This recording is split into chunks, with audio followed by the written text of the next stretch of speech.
This is the clearest film ever shot of a real, unidentified flying object.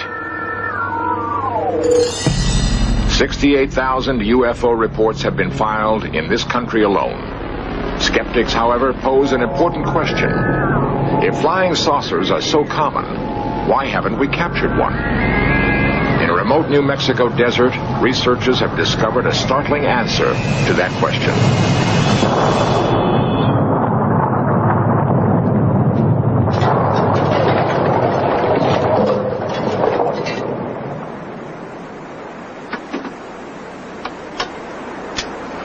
A persistent rumor holds that the United States government has recovered and is concealing fragments of alien spacecraft. Fragments and more.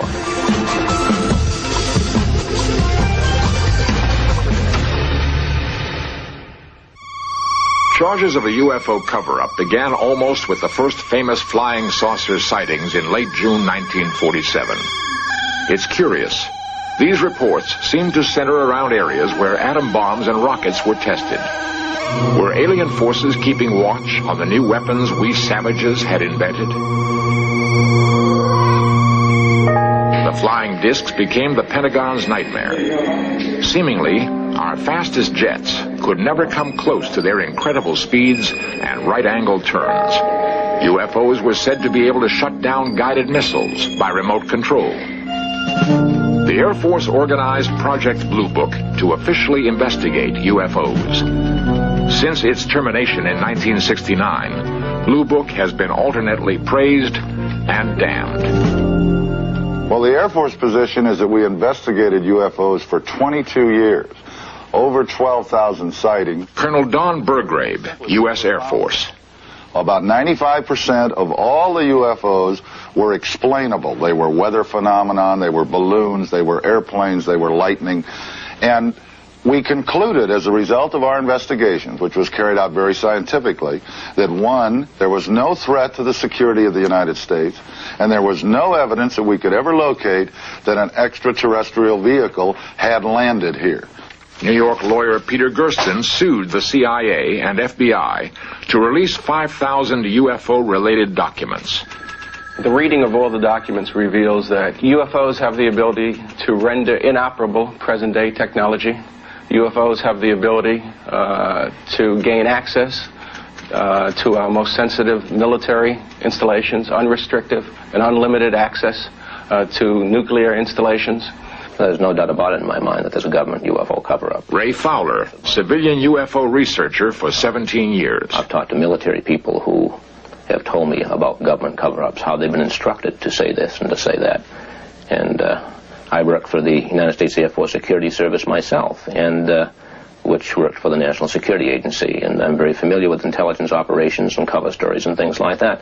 So there's no doubt in my mind that there is a cover-up. If there was a planned cover-up, then they were very successful in keeping it from me. Colonel Robert Friend, former head of Project Blue Book, now an engineer on the space shuttle. A lot of these organizations decided that there was a cover-up because the Air Force didn't pursue these sightings to what they considered the ultimate conclusion. If there has been a UFO cover-up, it began in Roswell, New Mexico. Near White Sands and Alamogordo, Roswell was home base for many early tests of atom bombs and guided missiles. Here, also, the practice of military stonewalling may have been perpetrated. The case began when Roswell businessman Dan Wilmot witnessed an amazing object over the town. His son tells the story. This was their home in July of 1947, and it was one summer evening. They were sitting out here. Dad looked up in the west and saw an object that came down and had lights blinking, and it was rather frightening to him, but he said all of a sudden it seemed to rock a little bit and sort of counterbalanced itself, wiggle a little bit, then seemed to settle down and take off at a rapid rate of speed. The next day, reporters heard that the Air Force had found fragments of the mystery object crashed on a remote ranch northwest of Roswell. Excitement ran high until officials announced it was only a weather balloon. Major Jesse Marcel, in charge of the operation, now tells a far different story. They took pictures, of course. They had a whole flock of microphones there. They wanted me they wanted some comments from me, but I wasn't at liberty to do that. So all I could do is keep my mouth shut.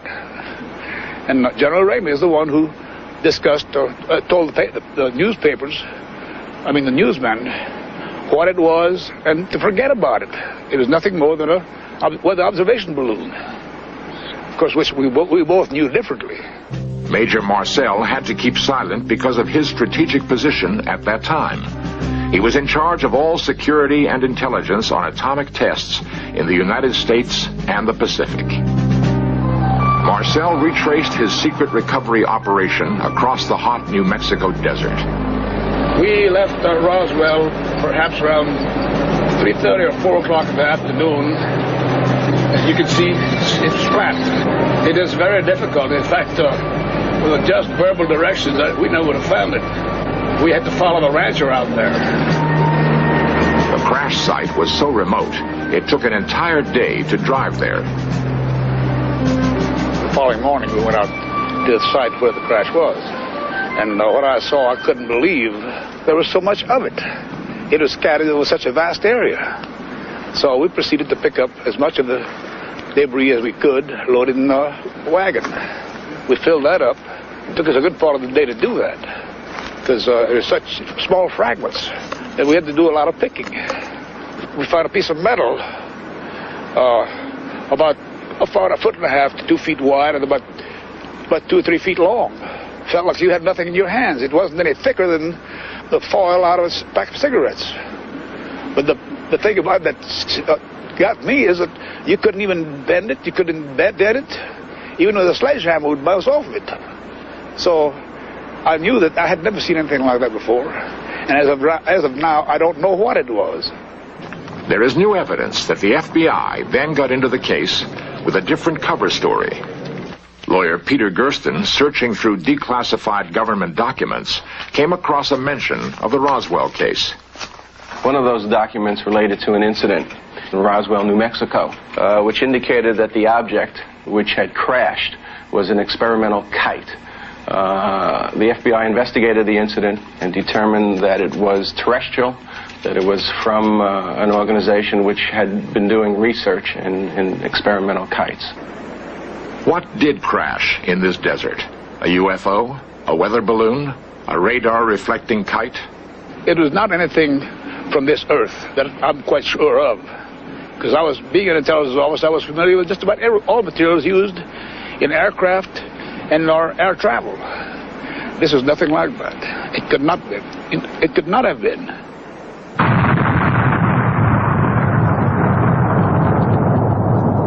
To develop the first atomic bomb, the Manhattan Project was our first totally secret military operation. Secrecy has continued to this day as an instrument of foreign policy. Official fabrications have become a vital link in security. We never admitted such a spy plane as our U-2 existed, until the Russians managed to shoot one from their skies. We managed to capture an advanced enemy aircraft. Even fragments can reveal new information. Such captured material is routinely rushed to Wright-Patterson Air Force Base in Dayton, to the top secret Foreign Technology Division.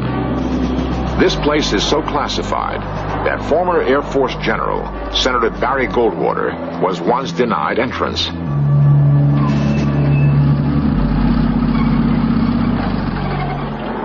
For 30 years, rumors have spread about Wright-Patterson Air Force Base. According to the stories, the U.S. government is concealing under top security flying saucers from another world and alien bodies cryogenically suspended in huge freezers. Such rumors could be easily dismissed, except that UFO researchers have gathered information leaked from military sources, sources who claim to have seen the craft and the bodies. The stories and rumors all mention a mysterious Hangar 18 as the ultimate repository. In search of cameras were the first allowed to photograph inside this hangar. Is it possible that here in Hangar 18, highly secret activities once took place? What evidence of a cover-up might we hope to find?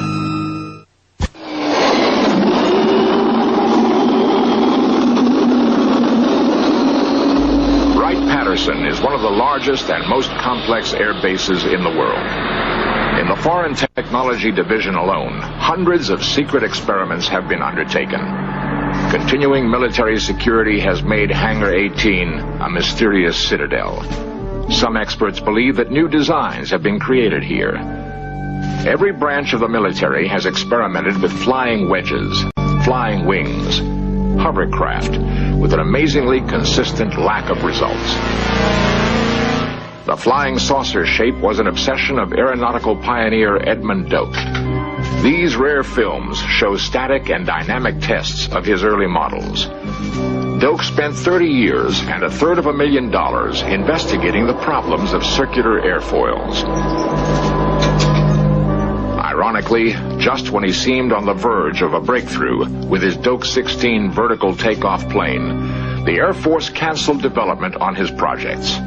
No reason was ever given. NASA tested the H-2F2 lifting body as a prototype for the space shuttle.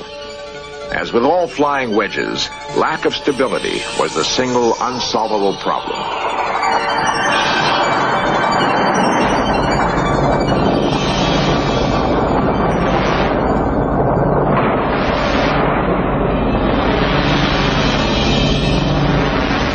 We are unable to confirm a single successful test of a manned flying saucer. Yet, the effort continues. Why? Does the government have some reason to pursue this quest? A reason they're keeping secret? From Wenham, a suburb of Boston, comes an eyewitness account which could explain this continued military fascination with flying saucers. Ray Fowler, one of the most respected civilian UFO investigators, is also author of 2 bestsellers in the field. Because of his stint in the Air Force Security Service, he finds himself still vulnerable to government pressure. I work for a company that designed and built a major weapons system.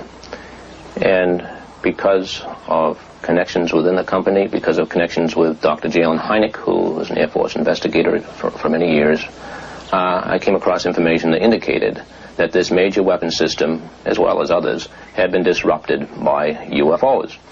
And I gave a story to a national newspaper, the Christian Science Monitor, which published this story. Within an hour after this particular paper was out, the Strategic Air Command had called my company.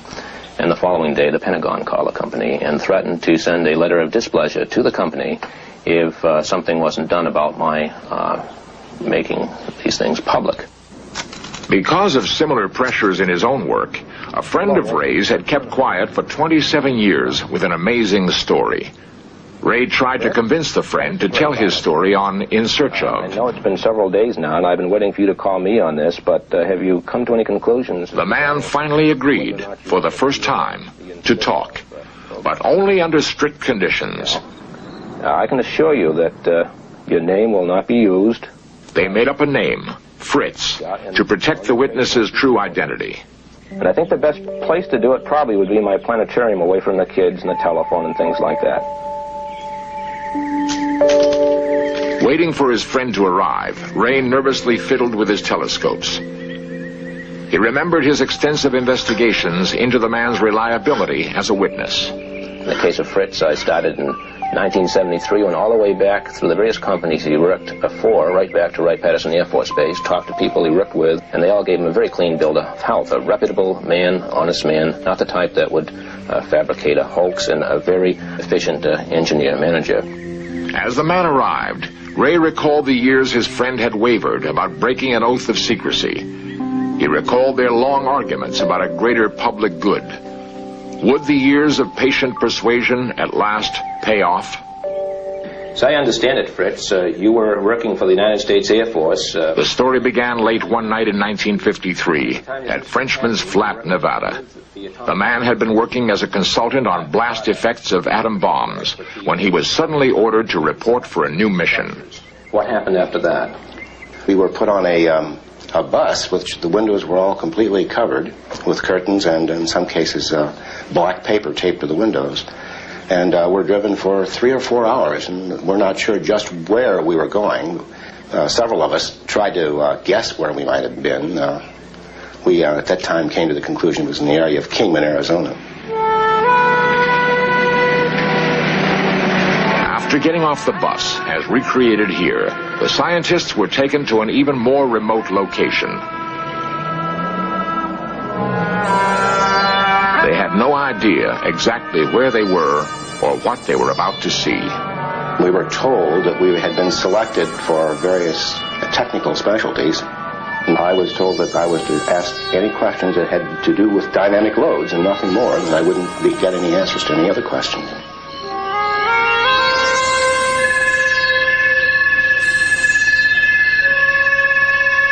It looked like 2 saucers, I would call it, one on top of the other, inverted, probably 25 to 30 feet in diameter.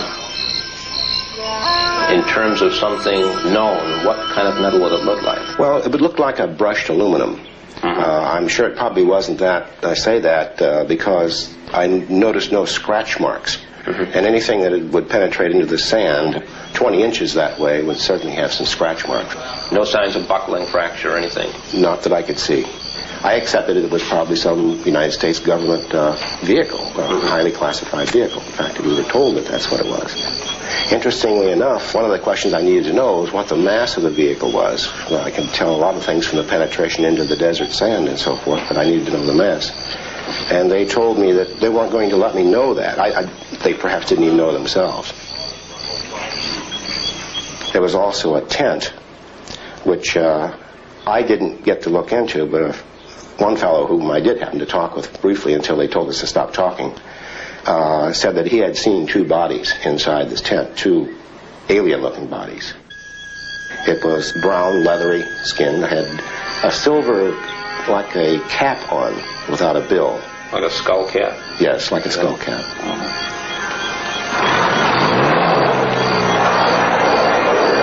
I realized what this really started to mean, but I also at the same time realized probably why the government was keeping it classified. There are a lot of things that could be changed by our culture or religions. There are a lot of things that could be affected by the release of information like that at that particular time. Like many other UFO stories, this also concludes with the recovered craft taken to Wright-Patterson Air Force Base. Cameras are normally prohibited there, but In Search Of was allowed to photograph certain declassified areas. We found there actually are huge freezing chambers inside the legendary Hangar 18. The only knowledge I have of little green men, Martians, or whatever would be from the articles I've read of some of the published novels like Frank Scully's book and things like that. Don Ritter, building's manager since 1942, claims the giant freezing cells were never used for storage of alien bodies. Building 18 at Wright-Patterson was used primarily for cold soak engine testing, and we had 4 cells in this facility that we would take down to minus 65 degrees Fahrenheit, soak the engine for some period of time, and make the engine starts to test components, engines, and whatever for cold starts. My major criticism is that from way back in the 1947s, there should have been a gradual information release and had the public accustomed to what UFOs are, what we're trying to do about them, and instead they've covered up so long that to admit that they've covered it up, it's almost like another Watergate. Plus the fact, I think they don't have the answers, and if they admitted even what they knew, people would want to know more answers. They don't have the answers to give them. I'm sure they don't have the answers to give them. Based on my own personal and professional experiences for the last 26 years of wearing this blue suit, and most of that I've been in the public affairs business where I'm responsible for releasing information to the public, I can assure you on behalf of the Air Force that there's just no truth to that at all. Inside the freezing chambers of Hangar 18, we've examined one small clue in the mystery of the UFO cover-up. Whether it proves fact or fiction, this search for flying saucers has already profoundly influenced our perception of our place in the universe. Colonel Robert Friend, former head of Project Blue Book. I believe that speculation and a scientific approach to it can't live together. I would feel that there were, in lots of instances, cases that had potential scientific pay dirt that possibly should have been pursued further. And in that regard, yes, I think that some of the cases had a lot of promise. The Roswell case and the strange story of the man known as Fritz are two dramatic examples of close encounters of the fourth kind. Like the 68,000 reports on record of UFO sightings, they exist in a limbo, halfway between science and speculation. Coming up next, Pappy Boynton and his flyers used some captured enemy planes for a raid on a Japanese aircraft carrier in the Black Sheep Squadron. Then we've got Modern Marvels with the story of the battle between Tom Edison and Nikola Tesla over electricity systems and how Niagara Falls was harnessed to produce electricity. But stay tuned now for the Black Sheep Squadron here on the History Channel, where the past comes alive.